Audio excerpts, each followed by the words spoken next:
Welcome to Behind the DM Screen. This is our weekly podcast where we discuss tips, tricks, and pitfalls of being a Dungeons & Dragons GM. My name is Ian Hawks. I am the head over creative content at WorldSmith. I am Cameron Cardoza. I am the head of socials at WorldSmith. It's gonna get repetitive. Yeah, I'm Matt Thompson, and I make pretty designs. Logan, do you work at WorldSmith too? Yeah, I do. As of like last week. Yeah, we have a new welcome. employee on the team. I'm a developer, and so just get to do lots of fun code stuff. Yeah. Logan's a genius. It's the hard work, yeah. Smarter than all of us, for sure. Come on. So every week we pick a different topic about DMing. A lot of times we pick topics for both new and returning GMs, and we always look forward to your feedback in the comments as well. At WorldSmith, it is a platform built for GMs. You can generate all sorts of really cool stuff on the website that you can fill into your campaign, and we're also working on tools to organize campaigns, which will come up a little bit later. What we're going to start off with today is user questions, as we normally do. So we have a really fun Discord with thousands of GMs on it, and they have provided us with some user questions. So this is how it's going to work. Each one of us is going to roll a 20-sided die for initiative, which will determine the order we'll answer the question, and then I will randomly generate which question we'll be answering today. All right. 10 for me. 1. That's what it said. 1. Unironically, one's the best roll I to got get for a this. 9. Totally. Got a 13. Okay, so dun, dun, dun, dun. Okay, Logan that first. works. And let's see which question we will be answering today. Question number 12. Question number 12 comes from Saphira Roars. It says, how do you get back on track after the players get off course? This Okay. is fitting. You first, Logan. So I think there's definitely a few ways to handle this. One is, or like the first thing that I like to look towards is asking myself the question, do they need to be back on track, or are you on a more fun track? It can be a little tougher to do that because oftentimes that adds a lot more to your prep time, but it can also add a lot more to the fun time. So it's kind of worth it. And then other than that, I like to, like, for instance, if I have an NPC that I really want the players to meet, and then they kind of go off the rails and never actually meet them, then I'll keep them in my pocket and be like, okay, maybe I need to upgrade their stats a little if it takes long enough, but keep them in the pocket and then add them later. That's awesome, Logan. Great answer. Yeah, that's great. I want to basically mirror your answer. A lot of my campaigns involve having like some kind of cataclysmic timer, something like, oh, you've only got a few weeks before this empire comes rolling in, and you have to like kind of figure out how much pressure you want to put on the players. And so when they do get sidetracked, sometimes it's just because they forget that there's like bigger stakes at play. And so sometimes just send them a reminder, it could be a bounty hunter that's like hunting them down for the sake of this opposition. Or it can just be like, it can be anything, regardless of the context of your campaign. So, I would just send them a reminder, and maybe it could be a bad reminder. But at the same time, if they're having fun sidetracked, just let them be sidetracked for a while. Totally. Yeah. Yeah. I agree with everything that's really said. I would do the same thing. I'm trying to think if there's anything other thing that I would say. I will just say this. This is similar to the sending the reminder, but one thing I like to do is like keep track of loose ends, even if they're like small ones, like they fought this encounter and then like this one goblin ran away or something, and it can just be fun to write that down on a piece of paper, because then like if things are slow later on and you're just like, man, like they're really heading in this other direction or something, and you just like are looking to do something that's not just like random, like not just be like, oh no, there's kobolds in the woods. It's like, it's always more fun when you can be like, that one goblin has then like gone and got their friends, and now it's like a whole tribe of goblins that come back. And then what it means is that it can feel kind of like a random encounter, but there's probably a grain of the story in there where then that one goblin is like, you murdered my family back at that place, and it kind of ties things back in. Right. So I just like I always keep track of like little things of like, oh, like they stole something from that shop, like that guy's going to be angry at them, and you could pay that off later or something. And a lot of times I don't pay off those things, but it's just helpful to have. Yeah. It's a great answer too. Honestly, I don't have much else to add than all of these awesome answers. But I think my favorite way to do the stuff that you guys talked about is often, if people are sidetracked, I'll try and throw some of those things into whatever they're doing currently. So I'll almost try and make it so, I don't know, like, let's say they're in another side town and they're starting a business or something like that, right? I'll make like something be part of them starting a business for a while, until at the end, like some problem like tied into the big problem that they're facing elsewhere. Because then it's not only like a big deal within their side quest, but also in the big picture. And they're like, I really hate these guys. You know, not only are they messing with the big picture, but they're messing with my like little shop or whatever, you know?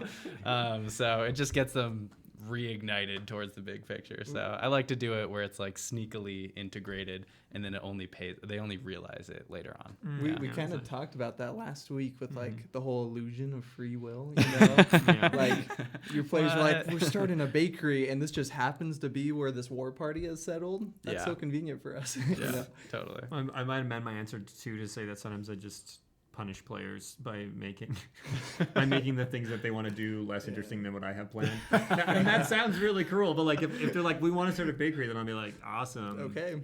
Here's a pro forma to fill out. No, exactly. Like, so are you gonna go to the hardware store and buy wood? Like, what? Talk me through this. And like, if that, like, generally, I feel like after like a session of that, they're kind of like, yeah, you know, actually, like doing taxes kind of sucks on our bakery. Like, maybe we should go adventuring.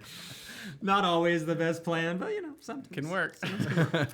We're going to get to a puzzler at the end of our conversation, but we're going to start with our big question. So the big question that we wanted to ask, really the users, but also the people at the table today, is how do you organize your campaigns? This is something that at WorldSmith we're actually very curious about, because our hope is to build a platform that makes it really convenient and to organize and write and build campaigns on the platform. So we've been having a lot of conversations just amongst the team about how we organize our own campaigns, and we're really curious to hear how you organize your campaigns. If you're a GM, even if you don't GM for D&D, we would love to hear in the comments what tools you've used, what do you like about those tools, what kind of sucks about those tools. Really, our goal at WorldSmith is to build a platform and a tool that works better than what's out there. So that's our big question for today, is how do you organize your campaigns? And this could be on a very practical level, like what software you use. But I think also I'd love to get into the how do you set it up, and what do you find useful? I can start. Yeah. Sure. So, like we kind of talked about in the last episode, I'm a little bit of a heavier planner than most other people probably are. So my process is a little bit more structured than what you would typically see somewhere else, I'm guessing. So one thing that I like to have pretty planned out is potential dialogue and role playing. When it comes to the exact combats and things like that, I like to have the specifics of who they're going to fight. I like to have stat sheets beforehand. I like to have maps pre-built. I like to have little chests and like treasure that they can find already built for the most part, as well as if there's like a puzzle or something like that. Nothing too crazy, but I like to have things relatively well figured out. So if you looked at my sheet of before any session, you'll find most of those things. And I kind of do it by a scene-by-scene play. The reason I do it like that is because I have a digital gaming table that I play on. So it's important for me to like have the map there that the players can see. And then I also have all of the notes for that scene, essentially. And to me, a scene is when they're looking at one map, that's the scene. So I essentially break things scene by scene for each session, and then I say, all right, here's the NPCs, here's like the list of dialogue options that could occur, here's some things that like they might fight or they might buy or something like that for each scene.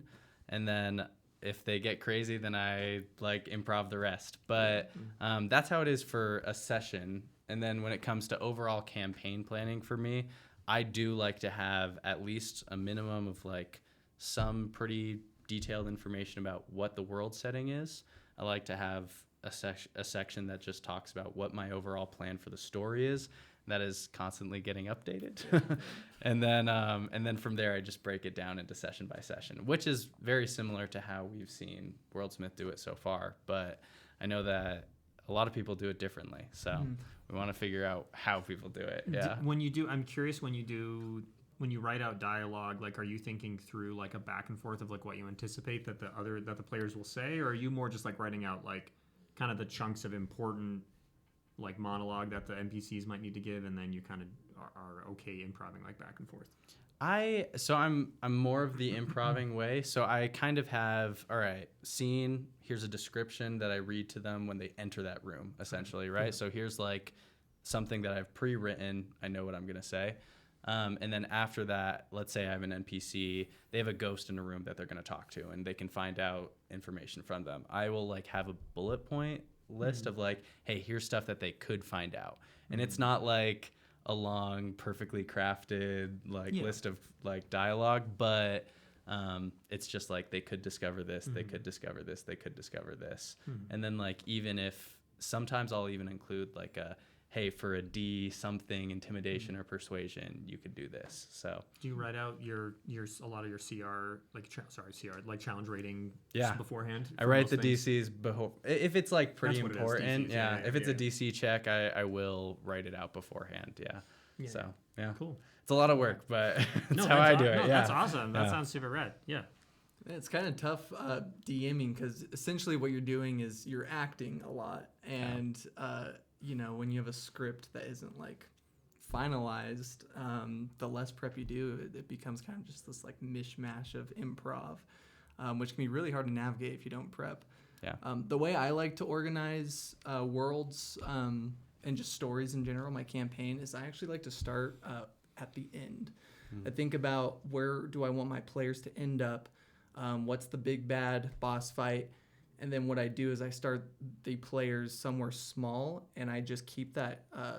The one thing that's consistent with my campaign is that string that ties them to the end.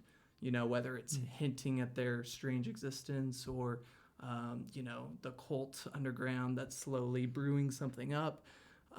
As long as they're getting breadcrumbs of that throughout the campaign, then it doesn't matter how sidetracked that they get, because they will always feel like there's an overarching goal or something in mind. Totally. And I think that generally keeps players hooked. And do you, when you do kind of that like backwards planning, are you thinking in terms of sessions, or you just kind of like get a sense for the full arc and then you kind of wait to determine where those things are going to fall? So I generally only plan one session at a time. And then within that session, I consider how can I tie absolutely any elements of that session into that overarching goal. My players are in a pirate campaign, and they got like kidnapped by this massive ship called the Dreadnought. And the captain, instead of killing them, interviewed them one by one. And they started learning that this captain is like equally interested about the origins of their existence as they are. And so all of a sudden they're like, wait a minute, you know, this isn't just some random session where we get, you know, executed on a ship. All of a sudden there's opportunity for more, going towards that goal of like getting off of whatever rock that they're stranded on, right? Cool. Yeah. So that's kind of how I do And it. I know I'm asking a lot of questions, but I just find it really interesting. Go ahead. So then, like a character like that captain or something, is that something that you had in mind, or this situation getting kidnapped? Is that something you had in mind when you started this campaign, or did that kind of come up? Yeah, so there were a good dozen major NPCs that at the very beginning of my session or my campaign prep, I was like, these are important NPCs Cool. to the overarching goal of the campaign. And these are people who the players will eventually meet one by one throughout their sessions. Cool. The rest of the NPCs are absolute just like filler, and sometimes they become major NPCs because the parties resonate with them. Right. And so you just, you know, keep using those NPCs. But yeah, other than that, I'm a session by session type player. But it's really interesting just from these two examples, we have very different prep styles. And I think that's the same with a lot of dungeon masters. Do you well, in this, maybe this, you do all this prep on WorldSmith now, but like, do you, for those NPCs, you have full stat blocks and stuff for them? Yeah, so this is where WorldSmith comes in super handy. Generally, I have like 24 tabs open on my laptop of just every single filler NPC or monster that I've planned through WorldSmith. And then if I need some on the fly, you know, obviously you can just generate it with WorldSmith. But anything else, I just use some note-taking app or something to kind of organize the random, you know, collage of tabs, and kind of just go from there. If it's a major NPC, I'll generate the stat block, and then I'll just, you know, save it on WorldSmith and find a way to store it, and then I'll bring it up for future use. Cool. Yeah. Rad. Logan? Yeah. It is funny. Like, it's not like we got like extremes here, but I do feel like fall somewhere in the middle here a little bit.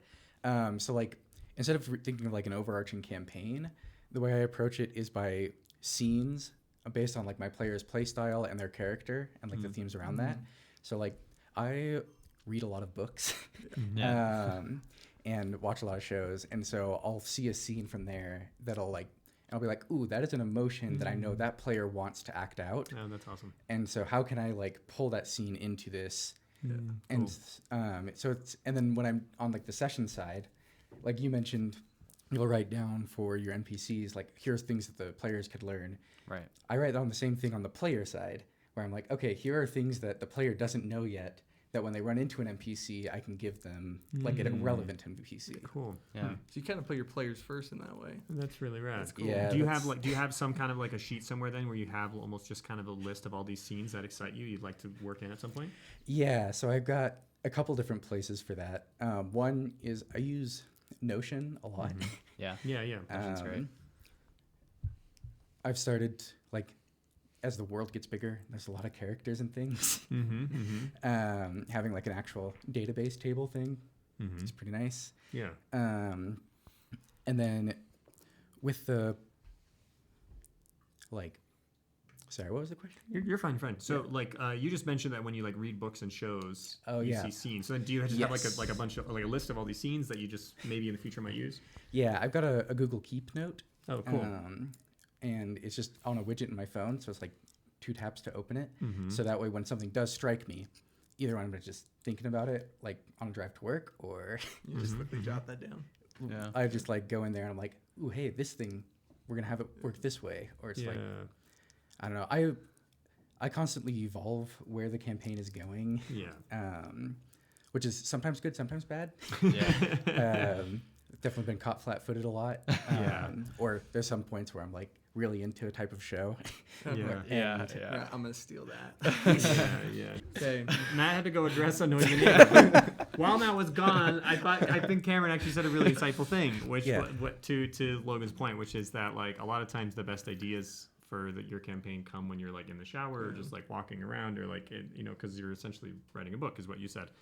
And I think that that's really wise to have basically just some kind of an open note so that when things strike you in shows or TV shows, you know, books, or just in your daily life, or just like you get that spark of inspiration. If you don't write it down, you will forget it. So it's like, I think it is really helpful to have that kind of, I don't know what you would call it, repository of just a bunch of ideas you can go back and reference later. Yeah. And sometimes it's just like specific quotes, or like if it's a book that I'm reading, I read on my phone typically, and so I'll just copy paste it over. Cool. There you go. Awesome. That's rad. No one would ever know.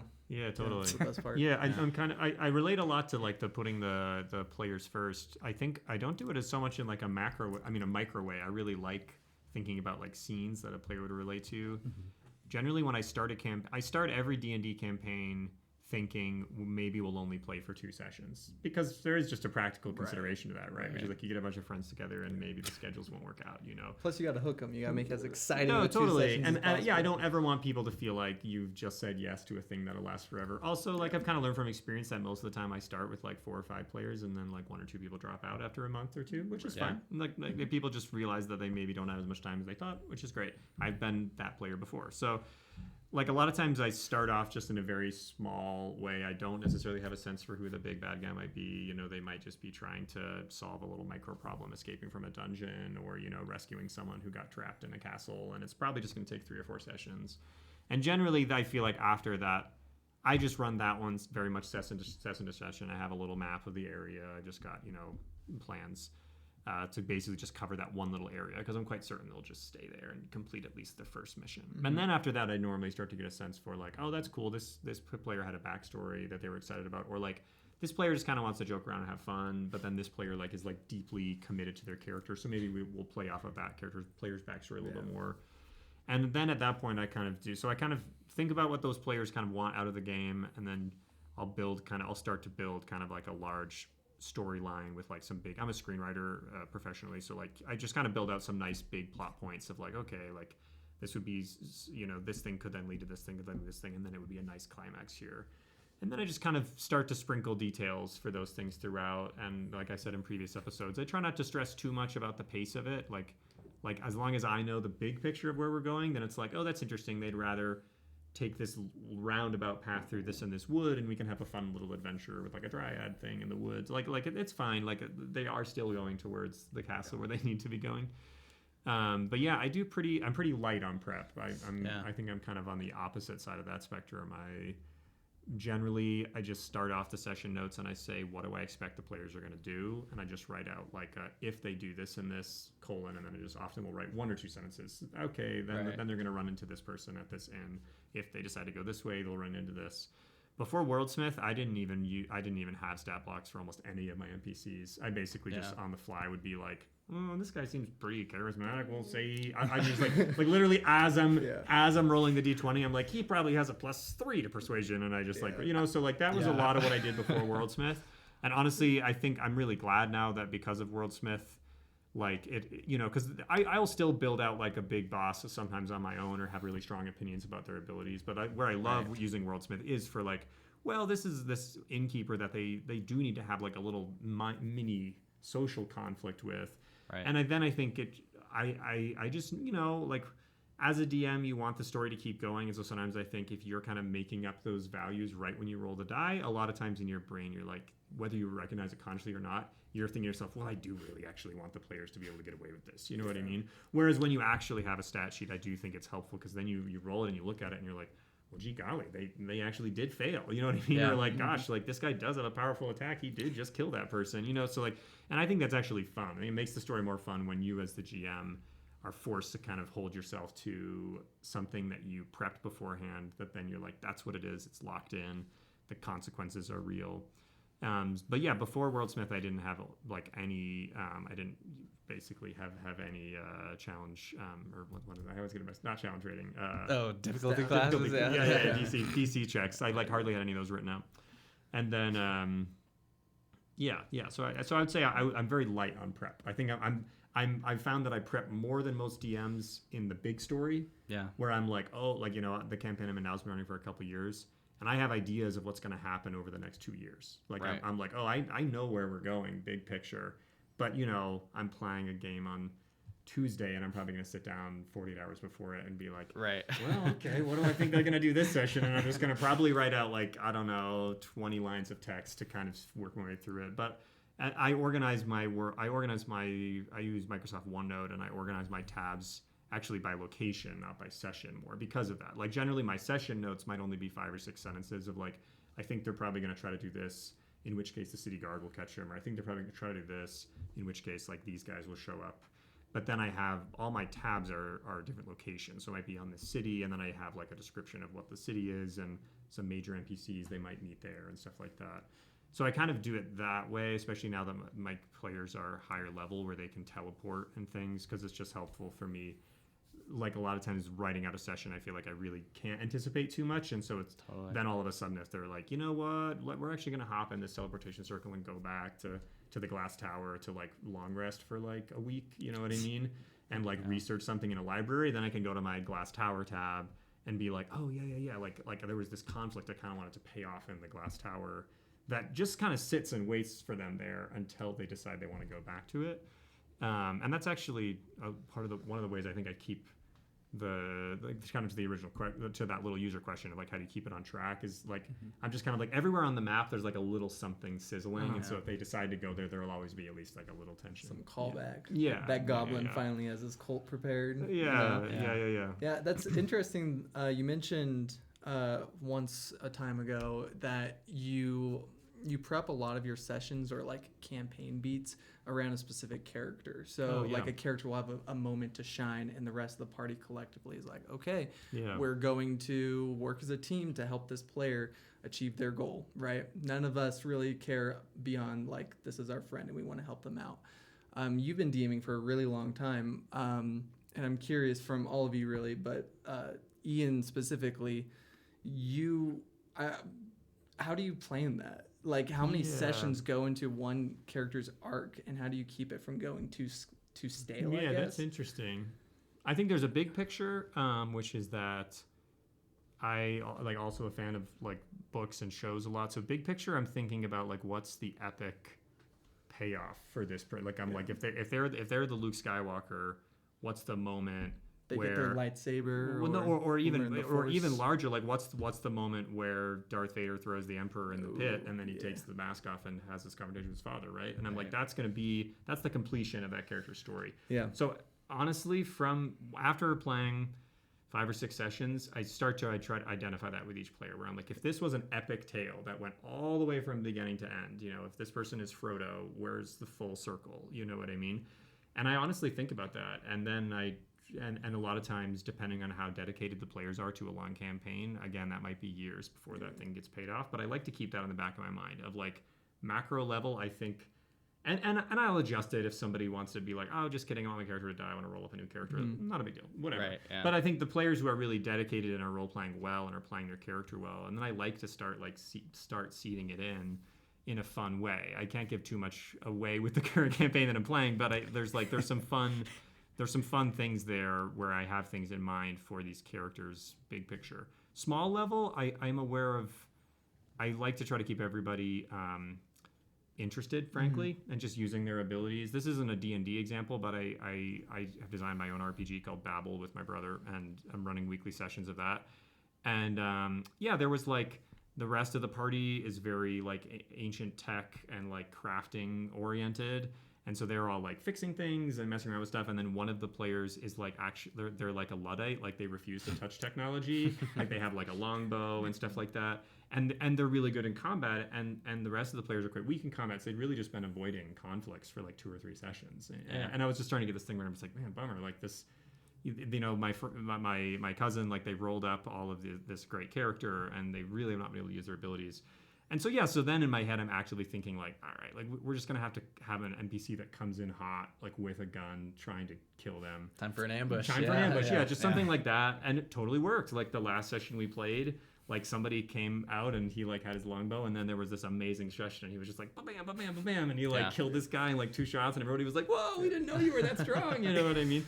So I like to kind of poke around if I have access to the character sheets, or even if I'm just getting a vibe, kind of poke around and be like, oh, that person's got such good persuasion. And then you're like, well, then we should like set up something for them in the future to use that. So I feel like I try to address it on a micro level and like a macro level as well. Yeah. That's one of my guilty pleasures, by the way. If you have a player who's like kind of quiet in the party and you want to get them involved, drop a bombshell on them, like a backstory bombshell. You're like focusing on some other main character syndrome player, and you're on the other side of the continent, and then all of a sudden they find their half brother or something in the forest, and you're like, that player suddenly has some kind of stakes at play in this whole other story.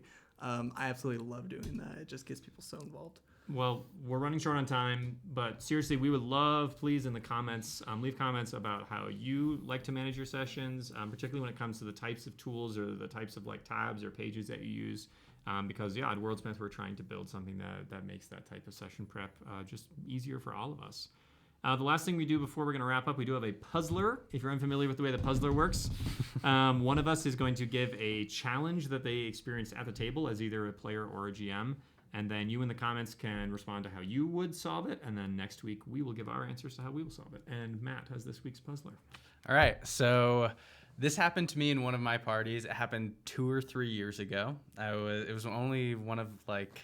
It was a new group of players. So they had like their own kind of vibe, and they like found it together. It was a really good group until this happened. So... the story was essentially, as part of the campaign, the players had to infiltrate this big kind of criminal organization or guild that was interplanetary, very cool, very intriguing people and NPCs within this guild in general. I had a lot of fun making it. So they had to infiltrate it in order to get this artifact that they wanted. So they were in it for a while, and as part of infiltrating it, they had to kind of go through like the acolyte process and like become big members of the guild just in order to make it to this artifact at any point. And during this process, there was a couple people in our party that really started to like the guild, and they really wanted to be a part of the guild, and they started more and more like starting to enjoy being a part of the guild and the adventures that they would go on. Have you seen the movie Mean Girls? I have seen the movie Mean Girls. Yeah. So, I mean, The other half of the party did not like this at all, right? And they just wanted to stay with the original story of like finding this artifact and using it for the bigger picture. And eventually they came to this crossroads where they were in front of this artifact, and they essentially had to make a decision of, hey, do we take this and continue with the big story that we were on initially, or do we stay a part of this guild and do another cool thing that we were expected to do here, like from our other guild mates? It ended up being a little bit of a conflict because the party wanted to do different things. So I was put in a tough situation, and I'm curious what you guys would do as DMs if your players want different things or take different paths with where the story goes. So It's hard to prep for that. Yeah, that's a good puzzler. So, okay, next week you will hear our answers for it. Do leave your answers and opinions in the comments, and we will see you next week on Behind the DM Screen. Thanks, guys. See ya.